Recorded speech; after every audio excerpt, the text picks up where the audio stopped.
Get ready for a question that might shake your entire understanding of the Bible. What if Satan had a role in creating the earth? It sounds absurd, right? But before you dismiss it, stick with me because this isn't just a random thought. It's an idea hidden deep within ancient Gnostic texts, one that dares to turn everything we think we know upside down. You've heard of Satan as the ultimate deceiver, the villain of the Bible. But what if there's more to the story than we've been led to believe? What if the God who created the world, the one we read about in the Old Testament, isn't the all-good creator we always assumed? What if he's actually Satan? Yes, you heard that correctly. This isn't some fringe idea. Early Christian groups like the Arphites believed that the world we live in, a world filled with suffering, pain, and chaos, was not the handiwork of a loving God. Instead, they pointed to a flawed, lesser being known as the Demiurge. And here's the shocker: they believed this Demiurge was none other than Satan himself. In their view, the physical world is a prison, a trap designed by Satan to keep humanity in darkness, all while posing as the creator. It's a mind-bending twist, isn't it? Think about the familiar words of Genesis 1:1 in the beginning. God created the heavens and the earth. But what if, just maybe, the entity doing the creating wasn't the benevolent God we thought, but a being bent on keeping us from the true light? Now, before you think I'm saying the Bible outright declares Satan as the creator, hear this out. What if some ancient, alternative texts offer a different spin on the creation story, one that never made it into the scriptures we have today? In Gnostic thought, there exists a supreme God, a being of pure light, far removed from the one shaping the physical world. They believed that the creation of the earth was flawed from the very beginning, and the being behind it blurred the lines between creator and deceiver. But it gets even more intense. Look at Job 1:7, where Satan roams the earth, or Luke 4:6, where Satan claims that all the kingdoms of the world were given to him. What if he wasn't lying? Could these verses be the hidden clues that suggest Satan holds more power in this world than we ever imagined? It's a terrifying thought, isn't it? Was the world designed to be imperfect, filled with hardship, by a creator with a secret agenda? Could the God from Genesis be both the creator and the adversary? In this view, Satan's rebellion might not be defying God, but revealing the flaws in the very world he had a hand in making. But here's the burning question: why haven't you heard these stories before? Why don't we find any mention of Satan creating the earth, or these alternative versions in the Bible we read today? Well, it comes down to something that might make you uncomfortable: control. The early church didn't just want to spread the gospel, they wanted to keep a tight grip on their authority. And when you hold the power to shape a whole religion, you get to decide which ideas stay and which ones get buried. Ever heard of the councils of Nicaea and Chalcedon? These were the meetings where church leaders came together to settle the big theological questions and decide what was official and what was heresy. And here's the wild part: many early Christian beliefs didn't make the cut. If you haven't heard of the Gnostic texts, there's a reason for that. These writings were seen as a massive threat to the church's control, dangerous even. Why? Because they didn't fit the story the church wanted to tell. And here's the twist: a lot of these texts had creation stories that made Genesis look tame. They described entire cosmologies where the God of the Old Testament wasn't the real God, and where Satan or figures associated with him played a key role in creating the physical world. This wasn't just a disagreement, it was a battle for control. The early church labeled these ideas heretical and worked tirelessly to erase them from history. The end result: the creation story we all grew up with became the only one that survived. But what if all of this wasn't really about spiritual truth? What if it was more about controlling the narrative? Many early Christian sects believed in radically different versions of creation stories where Satan or rebellious angels had a much larger role than we've ever been told. These ideas didn't just get rejected, they got erased. Because, in the end, whoever controlled the story controlled the people. By dictating how the world was created, they could shape how people understood their place in it, and most importantly, who held the power. Let's be honest, religious and political power have always gone hand in hand. If these alternative stories had been included in the Bible, it could have caused chaos for the church's authority.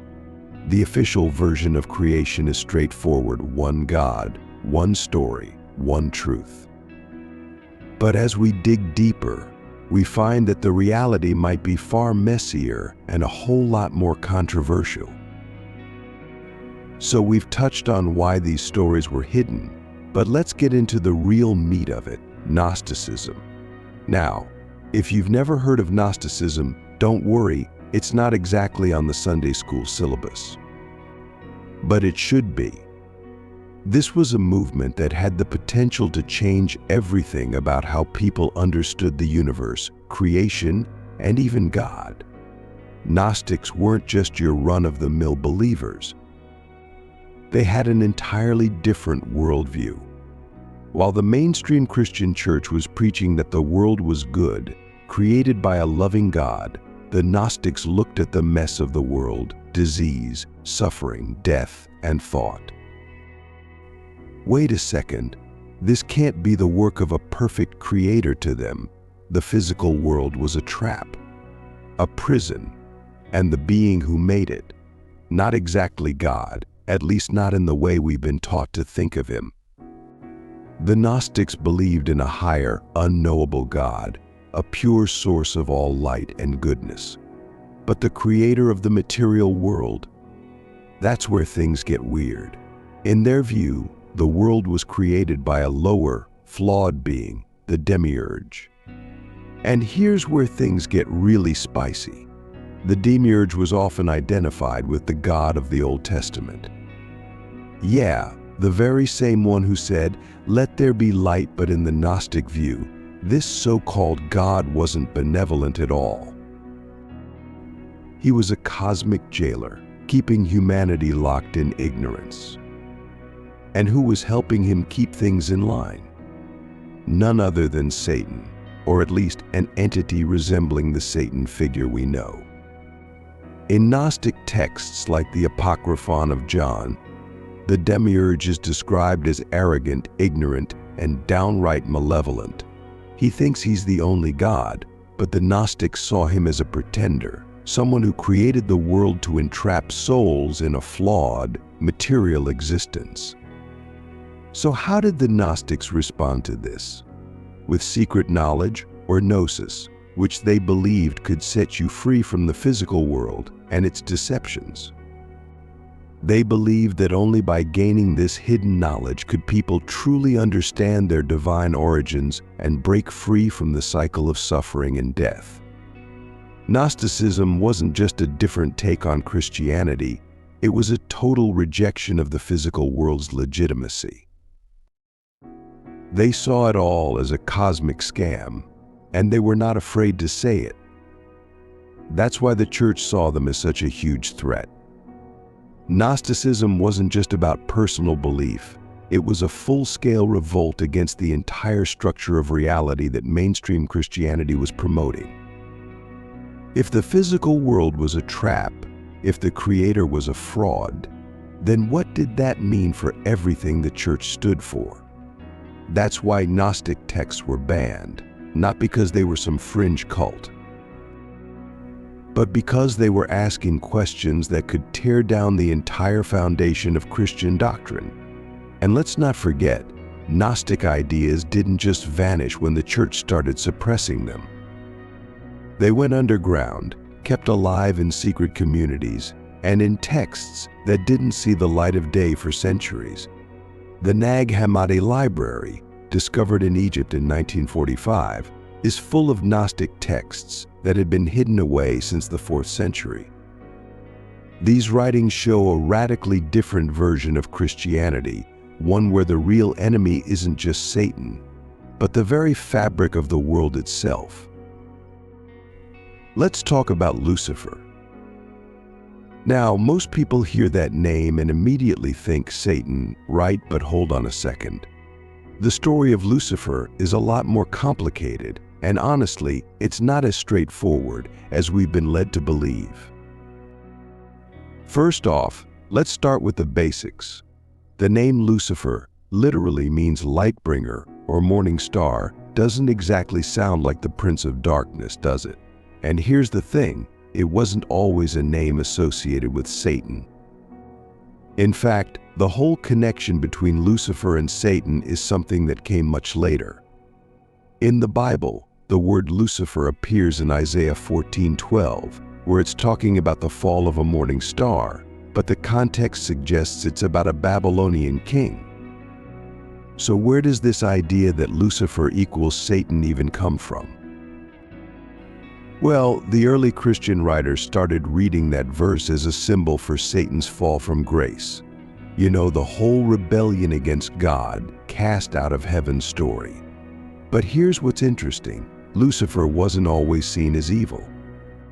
Some early interpretations painted Lucifer as a tragic figure, an angel who fell not because of pure malice, but because of his desire to bring enlightenment. Think about that for a second. Lightbringer? Enlightenment. Could it be that Lucifer's fall was about something more than just pride? In some ancient stories, Lucifer's rebellion wasn't about defying God for the sake of evil. It was about challenging God's plan because he believed there was a better way, a smarter way. This is where you start to see a different perspective, one where Lucifer isn't just this evil figure lurking in the shadows, but rather a being who questioned authority, who sought to bring knowledge to the masses. Some even go as far as to say that Lucifer could be seen as a liberator, someone who wanted to free humanity from ignorance, from the constraints placed upon them by the divine order. Now, before you think this is too far out there, let's remember that this whole idea of Lucifer as a bringer of knowledge actually has some roots in ancient traditions. In Gnosticism, those guys again, there was a belief that the material world was created to trap souls in ignorance. And who comes along to challenge that ignorance? Lucifer, the bringer of light, the one who offers knowledge, much like the serpent in Eden, who gives Adam and Eve the knowledge of good and evil. So could Lucifer have been misunderstood all this time? Could this figure, seen as the ultimate villain, have actually been trying to liberate humanity from a flawed creation? It's a bold idea, one that flies in the face of thousands of years of religious tradition. And here's the thing, when you start looking at texts like the Book of Enoch or the Dead Sea Scrolls, you start to see that the lines between good and evil, rebellion and enlightenment, aren't as clear-cut as we've been taught. In some of these writings, rebellious angels aren't depicted as purely evil, but as beings who defy God for a reason they believe is right. Now, let's dig into one of the most epic concepts in ancient texts, the war in heaven. This isn't just some celestial spat. It's a full-blown cosmic battle that might hold the key to understanding how creation itself came to be. And here's where things get interesting. What if the very act of creation started with chaos and rebellion? First, we need to understand something crucial. This idea of divine beings fighting for control over the cosmos isn't unique to Christianity. It shows up everywhere in ancient mythology. In the Babylonian creation myth, the Enuma Elish, the world is born out of the violent clash between Marduk and the chaos monster Tiamat. Sound familiar? That's because the Bible borrows from these same themes. You see similar stories of chaos versus order, creation emerging from conflict in Egyptian, Canaanite, and Mesopotamian mythologies. But here's where the biblical twist comes in. The war in heaven, the story of Satan and his angels rebelling against God, could actually be about much more than a heavenly power struggle.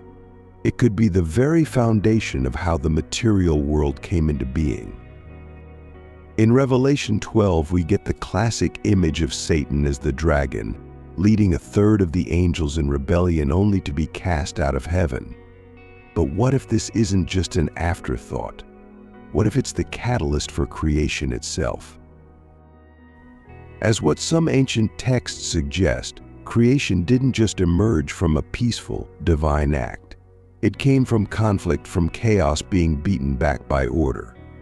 Satan's rebellion could represent the force of chaos trying to assert itself over the newly forming order of creation. In this sense, the earth and the universe we know aren't just God's handiwork. They're the product of a struggle, a battle between competing cosmic forces. Now, if we go back to Genesis, there's already this hint of chaos. In Genesis 1 verse 2, the earth was formless and empty. Darkness was over the surface of the deep. That deep is often associated with Tehom, a chaotic abyss, possibly a nod to the ancient sea monster Tiamat from Babylonian myth. So even in the biblical creation story, there's this sense that the earth started as a chaotic, dark place, and God had to impose order on it. So where does Satan fit into all this? Well, if you think about the war in heaven as part of a larger cosmic battle between chaos and order, Satan's rebellion wasn't just a moral failing, it was a force trying to prevent creation from happening in the first place. Or maybe, and here's the controversial part, maybe Satan wasn't trying to destroy creation, but to reshape it. What if his rebellion was an attempt to create his own version of the universe? There are ancient texts, like the second book of Enoch, that suggest the rebellious angels were involved in shaping parts of the material world. In these accounts, angels had dominion over various aspects of creation, and Satan's rebellion could be seen as an attempt to control or influence how the physical realm came into existence. If creation began with chaos and rebellion, then what does that say about the nature of our world? Is the earth inherently a battleground where chaos and order are constantly in tension? And if Satan had a hand in shaping that battle, does that mean the material world we live in is marked by his influence from the very start? This flips the traditional narrative on its head. Instead of creation being this perfect act, we're looking at a universe born out of conflict, where rebellion and chaos are baked into its very fabric. And Satan? He's not just the adversary, he's a player in that cosmic drama, maybe even a creator in his own right, trying to impose his own vision on the universe. All right, let's talk about the serpent in the Garden of Eden. You know the story. Eve gets tempted, she eats the fruit, and boom, sin enters the world. The serpent, often equated with Satan, is the ultimate bad guy in this narrative. In Genesis, the serpent is described as more crafty than any of the wild animals the Lord God had made, Genesis 3 verse 1. But nowhere in this text does it directly say, hey, this is Satan. That connection comes way later, from early Christian interpretations. In the original story, the serpent is just a talking creature offering knowledge. And what does it offer, exactly? The knowledge of good and evil. It wasn't offering death, it was offering awareness. Now let's think critically here. What's so bad about knowing the difference between good and evil? Isn't that kind of crucial for, I don't know, making informed decisions and living a morally responsible life? And yet, in this story, God is the one who doesn't want Adam and Eve to have that knowledge. So the serpent, far from being a pure agent of evil, might actually be a figure of liberation. In fact, in certain Gnostic texts, The serpent is seen as the hero of the story, someone who frees Adam and Eve from ignorance, helping them become aware of their true potential. The Gnostics even went as far as to say that the God who forbade Adam and Eve from eating the fruit wasn't the real God at all, but a lower, controlling deity, the Demiurge we talked about earlier. From this perspective, the serpent becomes a liberator, an ally, someone trying to wake humanity up to the truth of their existence. And let's not forget, knowledge is power. The serpent doesn't force Eve to eat the fruit, it simply tells her the truth.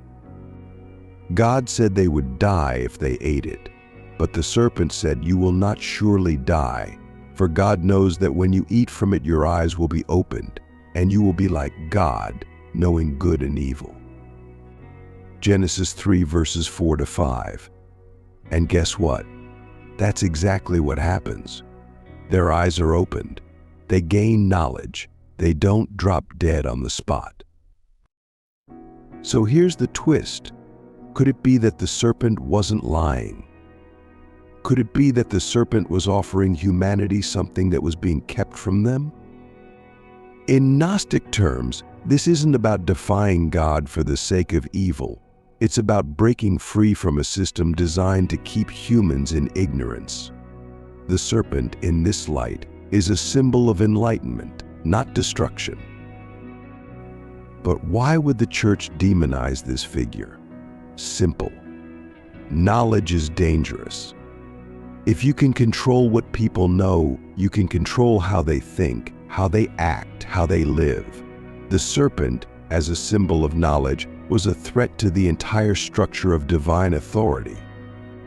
That's why later interpretations, especially in the Christian tradition, transformed the serpent into Satan, the ultimate enemy. In a way, the whole Eden story becomes less about disobedience and more about the fear of free thought. Adam and Eve weren't punished for breaking a rule. They were punished for waking up, for realizing that there was more to their existence than blind obedience. And who was the one who gave them that wake-up call? The serpent.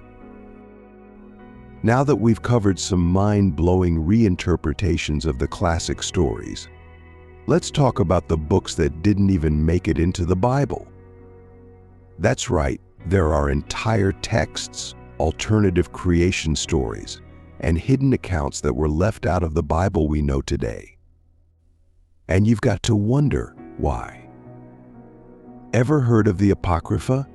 These are the ancient texts that didn't make the cut during the formation of the biblical canon. Some of them were widely read and considered important by early Christians, but by the time the church decided which books were official, these were tossed aside.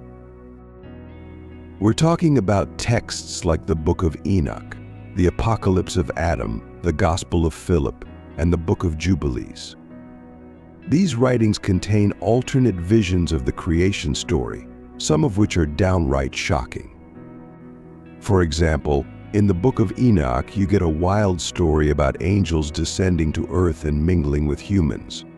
These angels, called the Watchers, disobey God and give humanity forbidden knowledge, kind of like the serpent in Eden, right? They teach humans about magic, weaponry, and astrology. And what happens next? Humanity spirals into chaos, leading to the flood that wipes out most of civilization. The takeaway here: angels, these divine beings, are shown influencing human history and creation in ways that don't fit neatly into the mainstream Christian narrative. And then there's the Apocalypse of Adam, another Gnostic text. In this one, Adam tells his son Seth that the God who created the world wasn't the true, ultimate God. Adam reveals that a higher, hidden God exists, and the creator of the material world is actually a lower deity. Again, echoes of the Demiurge. This story challenges the very idea that the God who created the world is the same one who deserves worship. According to the Apocalypse of Adam, creation is flawed because the Creator is flawed. That's a pretty direct contradiction to the Genesis story we all know, where creation is good and God is perfect. These kinds of ideas were dangerous to the early church. If people started believing that the world was created by a lower, imperfect being, that could undermine everything about Christian doctrine, everything from the nature of God to the purpose of salvation. That's why these texts were hidden away, labeled heretical, and left out of the official Bible. But it's not just the Gnostic texts that got sidelined. Even Jewish texts, like the Book of Jubilees, offer a different version of creation and the early world. The Book of Jubilees tells the story of creation in much more detail than Genesis, and it includes timelines, specific actions of angels, and an emphasis on cosmic order that goes beyond the usual Genesis narrative. It also focuses on the Sabbath as a central part of creation, something that doesn't get nearly as much attention in the canonical Genesis account. Why did the church decide to leave this book out? Possibly because it didn't fit the tidy theological package they were putting together. These banned books don't just offer different perspectives on the past, they also hint at a future where our understanding of the divine and creation could change again. Think about it. If these alternative stories had been included in the Bible, our entire worldview might be different today. We might see creation as a chaotic, ongoing process rather than a single, perfect act. We might see God as one of many divine beings vying for control, or even as a flawed entity trying to impose order on chaos. And Satan, the serpent, Lucifer, they wouldn't just be villains.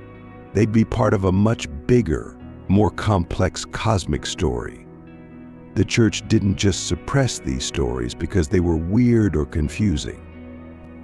They did it because these texts were a threat to the very structure of power they were building.